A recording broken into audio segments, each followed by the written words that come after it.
Saúdo a amada igreja com a bendita, maravilhosa, gloriosa e única paz que o homem precisa, a paz do Senhor Jesus.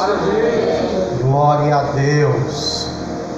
Meus queridos, a leitura da Bíblia, o texto base será baseado em Malaquias, capítulo de número 2.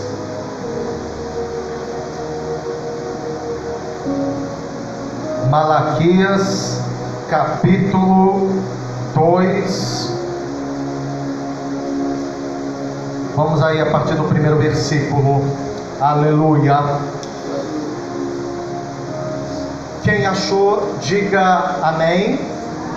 Glória a Deus. E agora, ó sacerdotes, este mandamento vos toca a vós. Se não ouvirdes e não propuserdes no vosso coração dar honra ao meu nome, diz o Senhor dos Exércitos, enviarei a maldição contra vós, e amaldiçoarei as vossas bênçãos, e já as tenho amaldiçoado, porque vós não pondes isso no coração.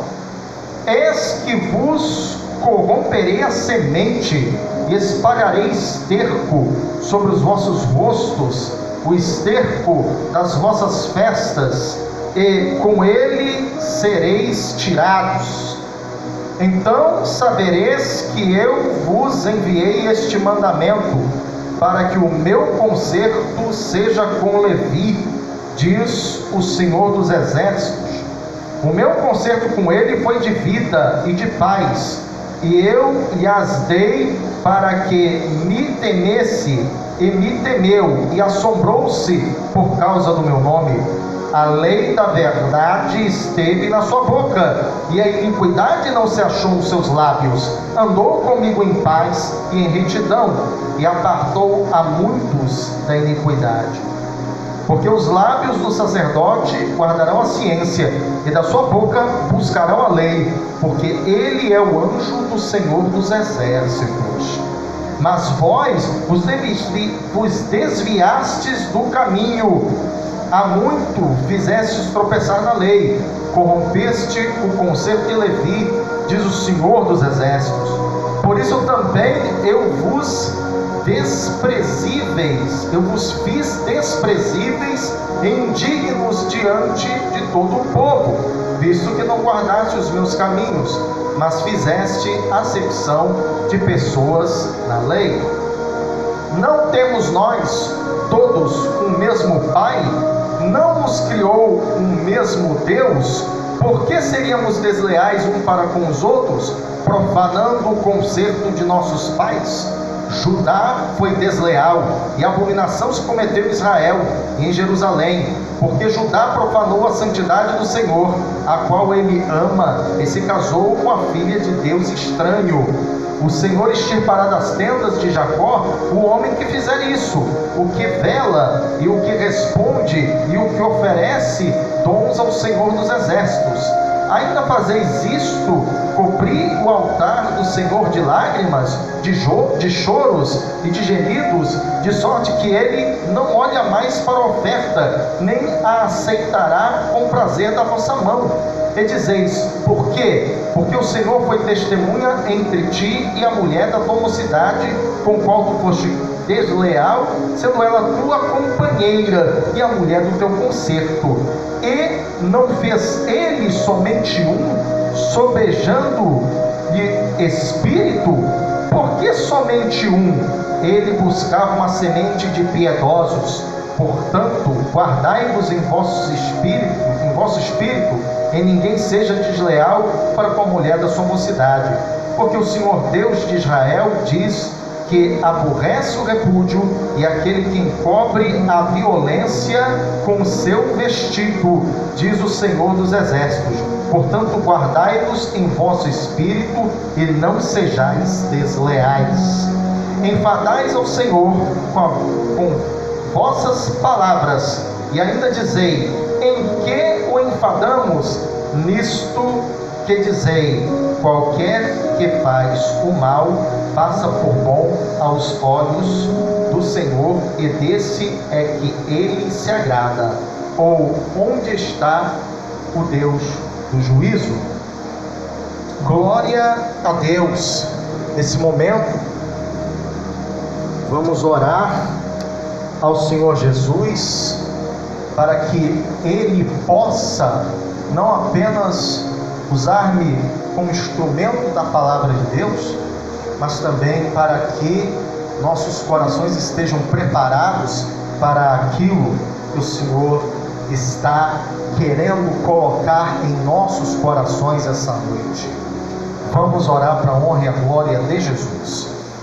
Maravilhoso Deus, eterno e bendito Pai, Senhor da glória, quando lemos, Jesus amado e de misericórdia, a Tua palavra, abre-nos a mente e o coração, para que verdadeiramente, Pai Celestial, possamos compreender, Jesus amado de misericórdia, o que o Senhor quer passar realmente nesse texto.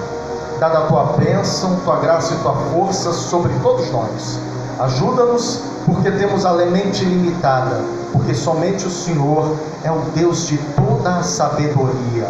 Dada a Tua bênção, Tua graça e Tua força, é o que lhe pedimos e lhe agradecemos, Pai, em nome de Jesus. Amém. Meus queridos, como foi observado, até uma palavra um tanto dura, mas por que e por qual objetivo? Vamos frisar a parte do capítulo 2 de Malaquias, o versículo 2: se não ouvirdes e se não propuserdes no vosso coração de dar honra ao meu nome, diz o Senhor dos Exércitos, enviarei a maldição contra vós e amaldiçoarei as vossas bênçãos, e também as tenho amaldiçoado, porque não aplicais a isso o coração. Malaquias 2:2. Mas o que esse texto realmente quer revelar? O texto, o título, vamos dizer assim, desse ensino é: quando o poder não é usado para a glória de Deus. Lerei aqui uma história de sucesso, mas trágica. E essa tragédia aconteceu, alguns provavelmente devem ter ouvido falar, em Jenny Dickers, que nasceu em 17 de outubro de 1933 e morreu a 29 de março de 1985. Foi uma compositora e intérprete belga. Mas aí, de repente, ninguém está sabendo. Alguns já devem ter ouvido falar, pelo menos uma vez, de uma freira que era apelidada de Irmã Sorriso. Entre 1959 e 1966, essa Jenny Jenkins, conhecida também como Irmã Sorriso, foi freira dominicana no convento de Fishmont, em Waterloo, na Bélgica. Atingiu a fama em 1963 com o nome artístico de Irmã Sorriso, que é tradução para Sourire, Sourire. Acho que é assim que se fala. Porque inicialmente sua verdadeira identidade era desconhecida. E o tema seria essa música de sucesso, chamada Dominique, ou o pessoal conhece como Dominique Nique Nique, que fala exatamente sobre o santo da ordem de São Domingo, ao qual essa freira pertencia.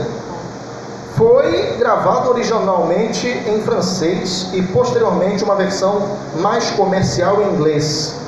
E olhe, pasmem, que esteve nos primeiros lugares dos tops de venda europeus e americanos, desbancando literalmente Elvis Presley e The Beatles. No US Billboard Top 100, que é uma revista, em 1963, ficando em primeiro lugar.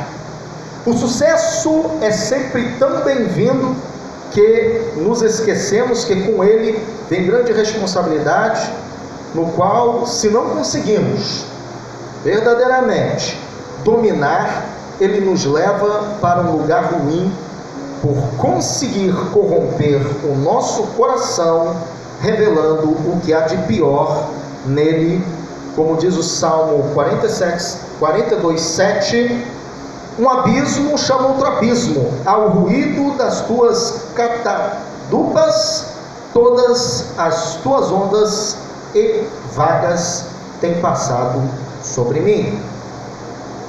Muitas polêmicas se sucederam ao longo dos meses, até que por desentendimento com sua ordem, o Vaticano, ela deixa de ser freira.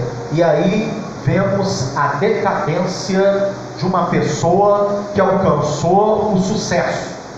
Você já pensou numa tacada só, uma pessoa compor uma música e essa música chega ao número 1, primeiro lugar de audiência dentro de um contexto em que o páreo era duro na década de 60, né? Porque você tinha Elvis Presley com sua genialidade, ginga, e por outro lado os The Beatles representando aquela juventude, transviado, não sei o quê, quer dizer, isso não foi bem isso. Mas enfim, no caso, eu vou fazer uma comparação até, para os irmãos entenderem. É como um certo meme de internet. A pessoa não dá nada, de repente, bum, explode 5, 10 milhões de visualizações e a coisa vira um sucesso. Foi o que aconteceu com essa freira. Primeira lição, queridos: o abismo atrai outro abismo quando a pessoa, ela não sabe o que fazer com o poder. Você quer imaginar uma coisa? Vamos aqui fazer um exercício de imaginação. E provavelmente os irmãos já passaram por isso. Se Deus atendesse todas as nossas orações, vamos pensar um pouquinho aqui. Se Deus atendesse todas as nossas orações, Deus ele atende, mas quando ele não atende, ele faz muito melhor do que pedimos ou pensamos. Até mesmo Deus não atendendo nossas orações, ele é maravilhoso. Vamos pegar o exemplo trágico, porque já vou finalizar a história dela. Ela se inebriou pelo poder de uma tal maneira que depois de várias polêmicas com a sua ordem, né, a ordem dominicana, e com o Vaticano, ela larga a batina em 66 e assume um caso lésbico com uma senhorita chamada Annie Patchell. Acho que é assim que lê, Patchell. Após sua saída do convento, suas tentativas de gravar suas músicas novamente foram um fracasso. E para completar, o fisco belga, o imposto de renda, cobrou dela o dinheiro dos 3 milhões de discos que ela vendeu à época. Proporcionalmente 3 milhões de discos entre Europa e América era extremamente muita coisa. Não, basicamente os 3 milhões de discos hoje, na década de 60, equivaleria, especulo, mais ou menos a 15 ou talvez 20 milhões de cópias. O que aconteceu com ela, afinal de contas? Ela se converteu? Teve encontro com Jesus? Infelizmente não. Aconteceu que veio o fisco belga, comprou o dinheiro dos 3 milhões de discos que ela faturou. Ela disse que doou tudo para a sua ordem, então, quando ela era tão freira. Só que não houve nenhum recibo de doação e o processo foi se arrastando até depois da morte dela. Os problemas financeiros e a depressão, olha o que é a fama, né? Problema financeiro, depressão, levou ela a ingerir álcool e tomar uma forte dose de barbitúricos. E ela veio a falecer, inclusive fazendo um pacto de morte, de suicídio, com a sua companheira, no dia 29 de março de 1985. Qual é a lição, afinal de contas, dessa tragédia? O que ela tem a ver com Malaquias capítulo 2, que é uma mensagem até dura.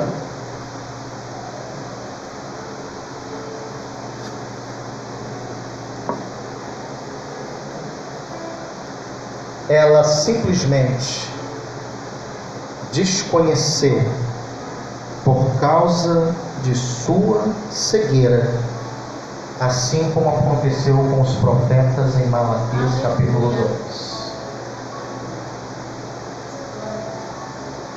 Se ela tivesse cantado para o Senhor Jesus, glorificado a Ele através de uma melodia tão bonita, talvez ela estivesse viva, fosse instrumento de Deus.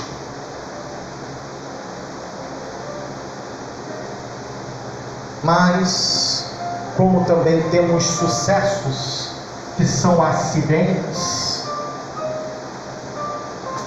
né? No caso do mundo, porque para o servo de Deus não existe acidente, existe Jesuscidência. Então ela se deixou levar pelo brilho. Segunda lição, queridos: tome cuidado com aquilo que você tem. Se você tem algo que atrai as pessoas para si, tome cuidado para não ficar inebriado.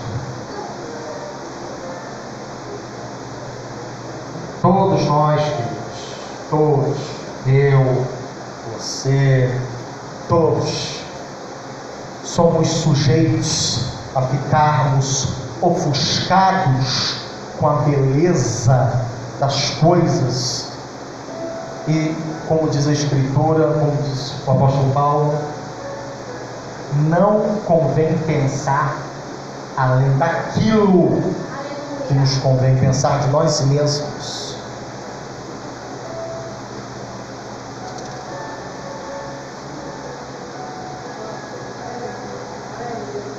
O profeta explora de modo mais profundo a razão pela qual a nação estava tratando Deus dessa forma. Chega à conclusão de que Deus estava sendo tratado assim porque 3 grupos de pessoas haviam quebrado o concerto: os sacerdotes, o povo em geral, e entre o povo particularmente os homens que se divorciavam com o maior cinismo de suas esposas. A palavra concerto tem muita importância nesses versículos. Vamos dando uma olhadinha? Se não dar honra à atitude dos sacerdotes, estava denegrindo o nome de Deus. Enviarei a maldição Quando o povo estava para entrar na terra prometida, os levitas pronunciaram diante deles bênçãos de obediência e maldições de desobediência. Aqui, no entanto, eram os próprios sacerdotes que não estavam obedecendo à lei que deveriam guardar. Por isso eles seriam os amaldiçoados. O Senhor Deus, preste atenção nisso. O Senhor Deus, ao longo do Antigo Testamento, Ele vai rasgando o coração dele pela dor que a desobediência do povo provoca.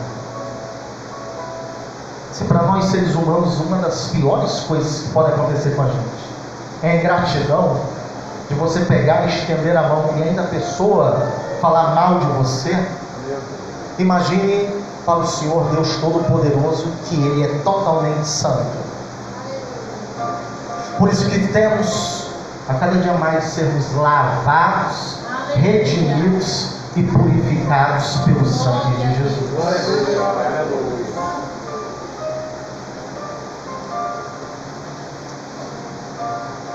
O versículo 3, vamos lá. Eis que vos corromperei a semente, espalharei esterco sobre vossos rostos, o esterco das vossas festas, e com ele sereis tirados. O esterco a que se refere é a do animal a ser sacrificado, que tinha que ser retirado antes de preparado para a oferta ao Senhor. Ou seja, no holocausto, você sacrificava o cordeiro e no ato de retalhar, tinha que tirar o esterco, exatamente para oferecer uma oferta limpa. E Deus estava tão triste que Ele disse que iria pegar essa imundície e literalmente passar no rosto dos sacerdotes, representando exatamente aquilo que eles estavam fazendo a nível de desobediência. Veja só, Deus rasgando seu coração com relação a isso. O que será que nós temos feito? Será que realmente Deus vai ter que fazer isso para chamar nossa atenção? Porque Deus, Ele fazer algo que nos dá um choque de realidade, é quando Deus, Ele quer nos acordar para o perigo iminente. E de repente acontece uma porcaria, vamos dizer assim, na nossa vida. E aí de repente vem, como na memória de Jonas: meu Deus do céu, eu pequei, me joguem no mar. Vem logo na consciência: sou o culpado. E aí vem sofrimento, sabe, para a pessoa, para a família, enfim. O esterco, então, ele seria o choque de realidade. Meu conserto seja com Levi. Os levitas receberam o privilégio de servir no tabernáculo, como está em Deuteronômio capítulo 33, versículos 8 a 11. O conserto de Deus foi feito com Finéias, descendente da tribo de Levi, de vida e paz. Mas o significado mais simples da palavra paz é plenitude, inteireza, algo que, de fato, como deveria ser, para que me temesse. O contexto aqui nos transmite a ideia clara de honrar a Deus com temor e reverência, considerando de modo correto as maravilhas feitas por Ele e adorando-o sempre em espírito e em verdade. Olha só, conserto de Deus para com o sacerdote. Lembra o caso Sansão? Ele não era sacerdote, mas era nazireu, se não me falha a memória, o único nazireu de nascimento, porque havia um nazireu no qual ele fazia um pacto com o Senhor de tal maneira que deixava crescer os cabelos. Mas Sansão foi nazireu de nascimento. E todo aquele que é consagrado ao Senhor, ele precisa estar, tem uma necessidade de estar junto ao Senhor Deus,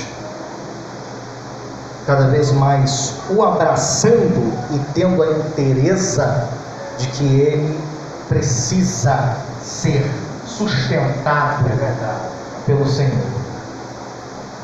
Foi o primeiro engano desses sacerdotes, no qual essas palavras duras que o Senhor Deus descreve a essa classe, foi exatamente porque eles deixaram a simplicidade. Eles deixaram o Senhor de lado e aderiram a uma moda mundana do paganismo. E toda vez que isso acontece, e preste atenção numa coisa com relação ao paganismo. O paganismo, na verdade, é toda a revelação que, plasmada em uma imagem, transmite o desejo egoísta do homem. Vou dar um exemplo. O que é Mamon? É o Deus fortuna, o Deus dinheiro. Então, o que acontece é a justificativa da ganância, do lucro. E como diz a Escritura, o amor ao dinheiro é a raiz de todos os males. Glória a Deus. A lei da verdade. Os sacerdotes do Antigo Testamento tinham dupla função: representar o povo na adoração santa perante o Deus vivo e ensinar e aplicar a lei de Deus junto ao povo, e em paz e em retidão, assumir uma virtude moral completa perante o Senhor em relação a todas as coisas. Vamos colocar aqui, pegando o sumo sacerdote. O que o sumo sacerdote ele fazia? Uma vez justificar, apresentar sacrifício diante de Deus no Santo dos Santos. Só que os irmãos também já sabem disso, que o sumo sacerdote, ele primeiro precisava se purificar.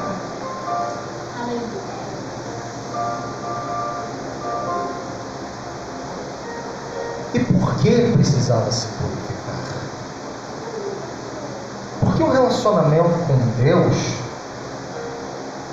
não é uma coisa de qualquer maneira. É verdade.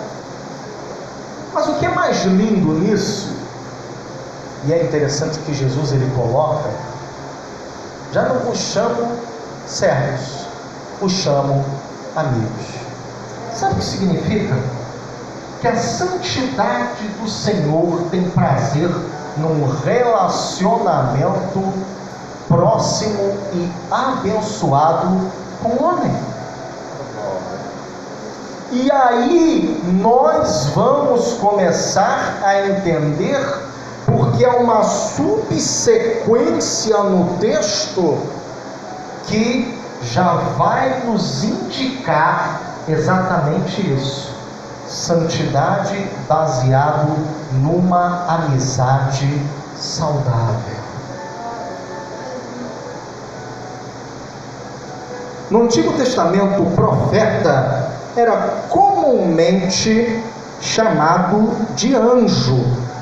no sentido de mensageiro do Senhor. Contudo, ao que parece, essa é a única vez em que o sacerdote é assim chamado no Antigo Testamento. Malaquias 3:1. Tá, vou aproveitar isso. Eis que eu envio o meu anjo, que prepara o caminho diante de mim, e de repente virá ao seu templo o Senhor, a quem vós buscais, o anjo do concerto, a quem vós desejais, eis que vem, diz o Senhor dos Exércitos. Porque o sacerdote, ele é considerado anjo, e no Novo Testamento também, ao anjo da igreja de Laodiceia, ao anjo da igreja de Filadélfia, Deus colocando ali, dentro daquele contexto, uma mensagem, exaltando virtudes, denunciando defeitos. Só Esmirna e Filadélfia escaparam de uma repreensão. E aí, queridos, entramos numa parte em que há a consequência do mau exemplo dos sacerdotes. Desviastes a muitos, fizeste tropeçar. O juízo sobre os líderes religiosos que haviam desviado seria mais rigoroso ainda, porque na sua atitude insensata e pecaminosa levara também o povo a pecar. O concerto de Levi, Deus fez esse concerto com a tribo de Levi, especialmente com Finéias, e outras passagens fazem alusão a esse concerto. Lendo o versículo 8, ele declara: mas vós vos desviastes do caminho, a muito fizestes tropeçar na lei, corrompestes o concerto de Levi, diz o Senhor dos Exércitos. Olhe e veja só. Ser um bom exemplo, ele não é fácil. Primeiro de tudo, vamos colocar aqui, correto? Jesus, ele é o exemplo perfeito. Quando vamos ler sobre o que Jesus falava, sobre o que Jesus pregava, ensinava, os milagres, os prodígios e as maravilhas, sempre há uma denotação de santidade, no sentido em que Jesus era um homem, um ser, o ser 100% Deus, 100% homem, totalmente equilibrado. Para cada momento Jesus tinha uma palavra. Aleluia. O momento da repreensão, o momento do conforto, do afago, até os sentimentos, eles denotam dando uma lição de santidade. Mas o que isso quer dizer? Que a cruz, aonde Jesus morreu nossa morte, para que, tendo fé nele, pudéssemos viver sua vida, ela denota o equilíbrio perfeito. E sabe por quê? Por quê?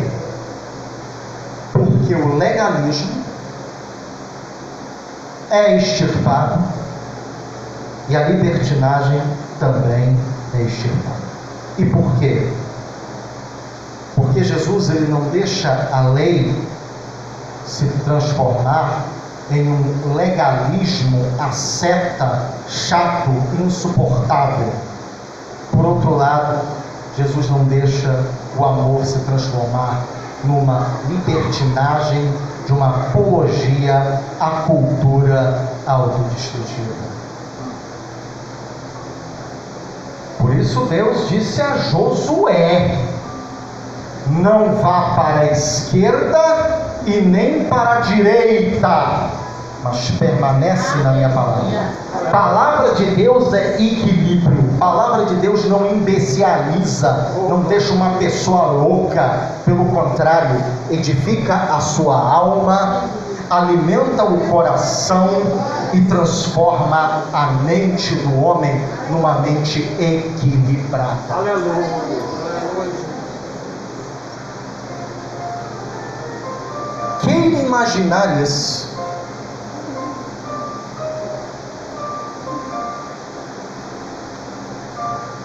Os sacerdotes conheciam a verdade, mas não a guardaram nem praticaram. Como juízes, não eram imparciais, o que tornava ainda seu pecado pior. Você já pensou nisso? Preste atenção nesse detalhe. Versículo 9. Por isso também eu vos fiz desprezíveis e indignos diante de todo o povo, visto que não guardaste os meus caminhos, mas fizeste acepção de pessoas na lei. Qual é a lição disso? Pode dizer. Se uma pessoa ela não procura guardar a palavra de Deus, sem estar em movimentos extremistas, ela não serve para ajudar as pessoas no tempo que elas mais precisam. Vou repetir. Se não conseguem guardar a palavra de Deus na forma em que ela se apresenta como um equilíbrio perfeito, eles não podem ajudar as pessoas. Sabe por quê? Começa assim. É como mais ou menos determinadas pessoas ficam imaginando. Um exemplozinho básico e simples.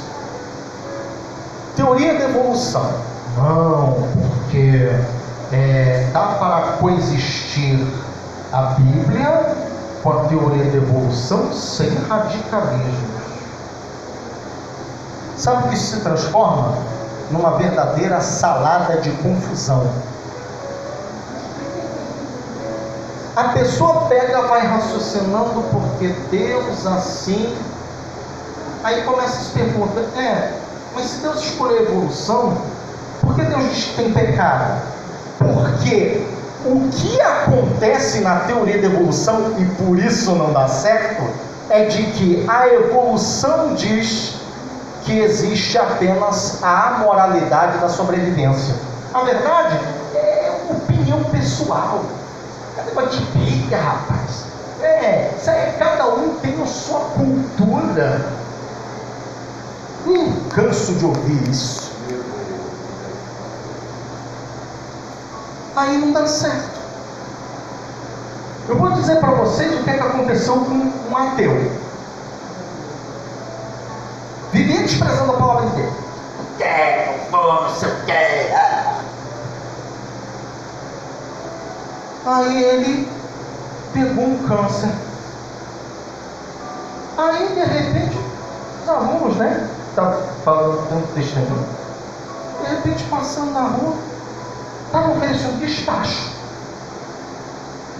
Estavam oferecendo despacho lá de macumba para, enfim, para as entidades ali e tudo.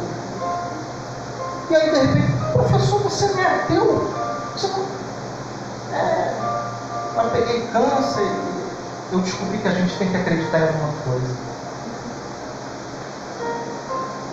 Eu não sei se realmente ele teve seu encontro com Jesus para que ele pudesse realmente se arrepender, pelo menos antes de sair dessa vida.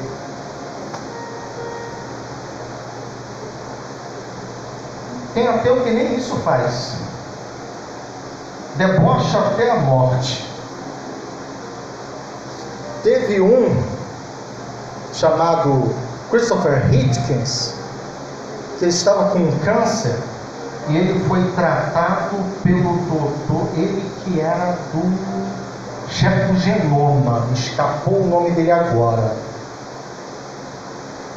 Aí, ele debochando com câncer, ele diz o seguinte: se eu começar a ficar falando bem de Jesus, tá, glória a Deus, não sei o quê, é porque esse doutor me encheu de remédio. Meu Deus. Infelizmente, o tratamento, a ciência que tanto ele desprezava, não pôde salvar a vida dele. E aí pergunto: cadê, homem, tua sabedoria? Cadê, homem, que vocês nunca desenvolveram nada com relação a salvar vidas de pessoas, fazendo com que elas revivessem? Outro furo da teoria da evolução. Se a vida é biofísico-química, por que não temos uma fórmula de ressurreição e de reversão? Olha, a ciência ainda vai descobrir. Não, isso é profissão de fé, não é ciência. Ok. Gênesis, glória a Deus, Malaquias 2:10.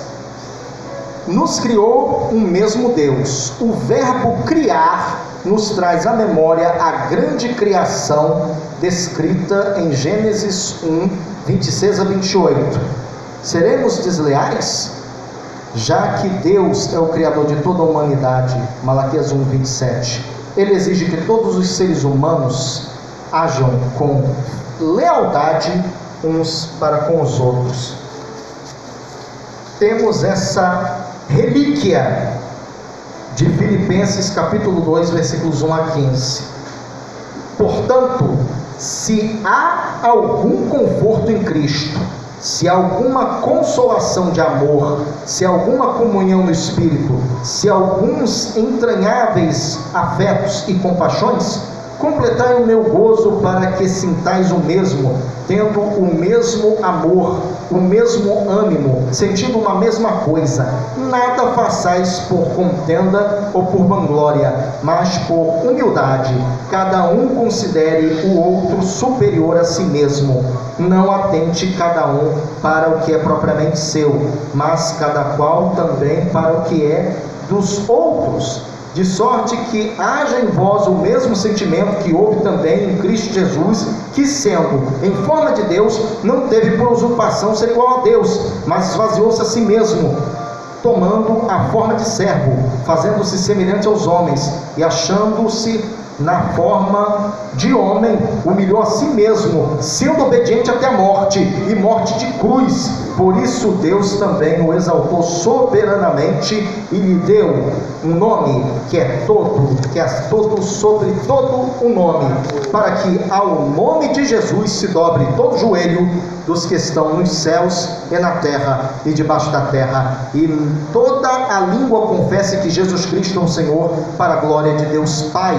De sorte que, meus amados, assim como sempre obedecestes, não só na minha presença, mas muito mais agora na minha ausência, assim também opera a vossa salvação com temor e tremor, porque Deus é o que opera em vós tanto o querer como o efetuar, segundo a sua boa vontade.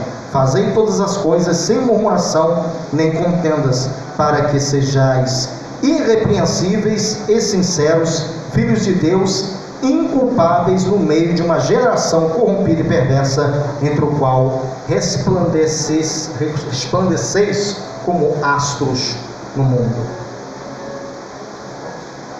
Uma responsabilidade incrível, sobre-humana, no qual, se não for o Espírito Santo de Deus operando em nossos corações, não conseguiremos.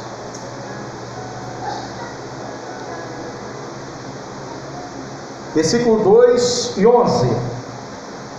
Judá foi desleal e abominação se cometeu em Israel e em Jerusalém, porque Judá profanou a santidade do Senhor, a qual ele ama, e se casou com a filha de Deus estranho. Pesada essa palavra, mas justificável. Preste atenção numa coisa, como falei anteriormente, a ingratidão. Vamos pensando, sabe o que é curioso nos ateus? Eles só veem o juízo, mas eles não veem a longanimidade. A longanimidade que Deus exerceu para com os pagãos foi tão inacreditável que eles se desenvolveram. Mas sempre chega uma hora que a longanimidade não é passividade.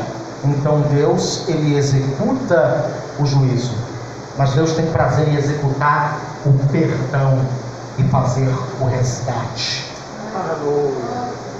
Por isso que Deus sempre manda aquela palavra dura, não é para condenar, é para ser salvo, para realmente a pessoa olhar e se arrepender. Mas tem sacerdote tipo Jonas, né? Jonas, não quero, Senhor, não vou, esse povo aí é mau, é feio, é não sei o quê.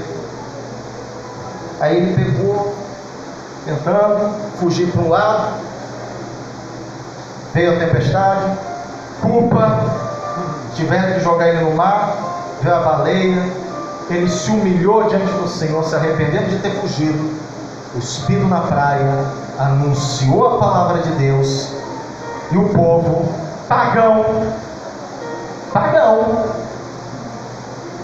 se vestiram de pano com cinza na cabeça e se humilharam. Sabe o que acontece? Esse é o desequilíbrio na seita. Quando a pessoa simplesmente acha que santidade é apenas Deus tacando raio no pecador e aquela visão do inferno sendo engolido. Deus não se resume a isso. Deus se alega por um pecador que se arrepende do que por 99 justos. Glória a Deus. O que acontece conosco é que temos às vezes uma visão estereotipada.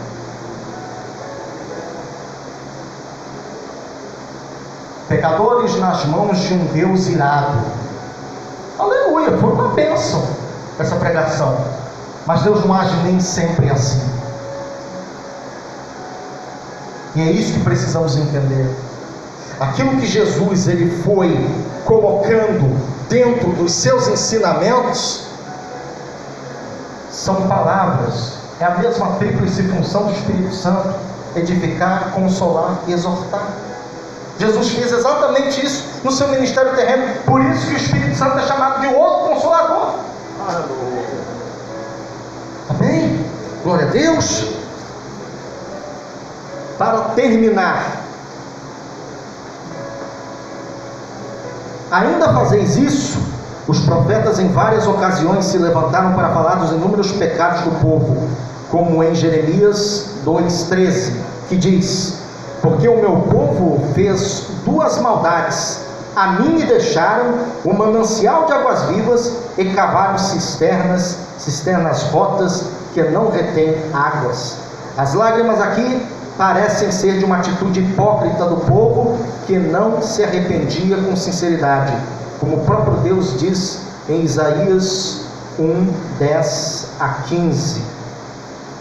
Ouvi a palavra do Senhor, vós poderosos de Sodoma, dai ouvidos à lei do nosso Deus, ó povo de Gomorra. De que me serve a mim a multidão de vossos sacrifícios? Diz o Senhor, já que estou farto dos holocaustos de carneiros, da gordura de animais cevados. Nem me agrado do sangue de bezerros, nem de cordeiros, nem de bodes. Quando vindes para comparecer perante mim, quem requereu isso das vossas mãos? Quem vieste a pisar nos meus átrios? Não continueis a trazer ofertas vãs. O incenso é para mim abominação, e as luas novas e os sábados, a convocação das assembleias. Não posso suportar iniquidade, nem mesmo a reunião solene. As vossas luas novas e as vossas solenidades, a minha alma as odeia, já me são pesadas, já estou cansado de as sofrer. Por isso, quando estender as vossas mãos, escondo de vós os meus olhos, e ainda que multiplique as vossas orações, não as ouvirei, porque as vossas mãos estão cheias de sangue. Sabe o que significa? Para terminar,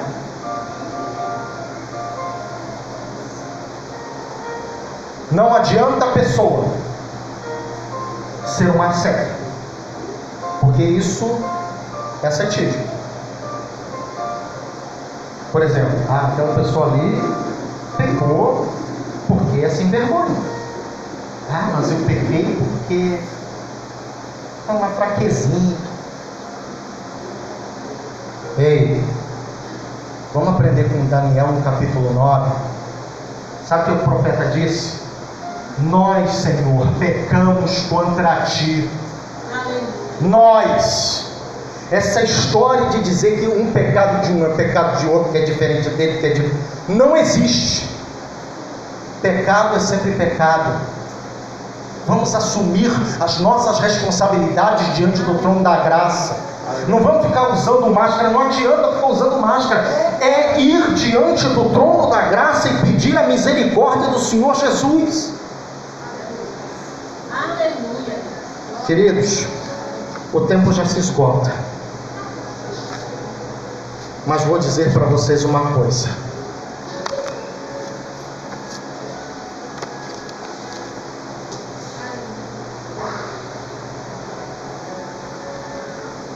Vocês se lembram que tem uma parte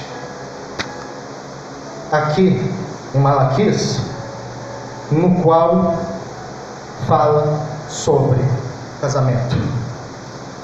E eu vou deixar esse versículo final para falar o que é a representação do casamento e por que está falando de casamento aqui.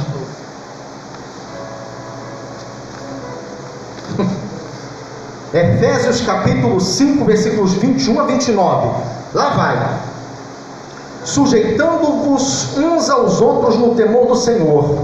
Vós, mulheres, sujeitai-vos a vossos maridos como ao Senhor, porque o marido é a cabeça da mulher, como Cristo é a cabeça da igreja, sendo ele próprio o salvador do corpo, de sorte que, assim como a igreja está sujeita a Cristo, assim também as mulheres sejam em tudo sujeitas aos seus maridos.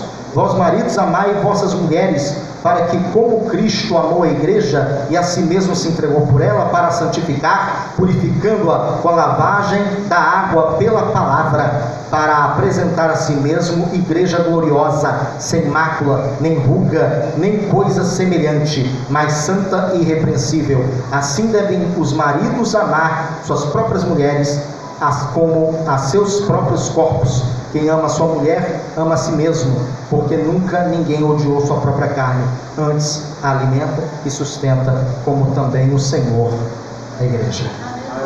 Sabe o que significa? Que quando os sacerdotes, eles saíram da lei do Senhor, deixaram de amá-lo. E se deixaram de amá-lo, não pode amar o próximo. E se não pode amar o próximo, esse próximo se desvia, e esse próximo vai pela influência de pensadores cometendo atrocidades em algo que representa a santidade de Deus, porque é uma representação viva, que é o casamento. Preste atenção numa coisa. Você sabe por que Jesus ele disse que o divórcio só tem essa exceção por prostituição? Sabe o que é isso? No núcleo da Bíblia, é quando a pessoa ela não age exatamente conforme está o texto de Efésios. O marido, ele é forte, tem que proteger a sua mulher. Ei, varão, não espanca, não maltrata a tua própria carne, porque ela é uma contigo.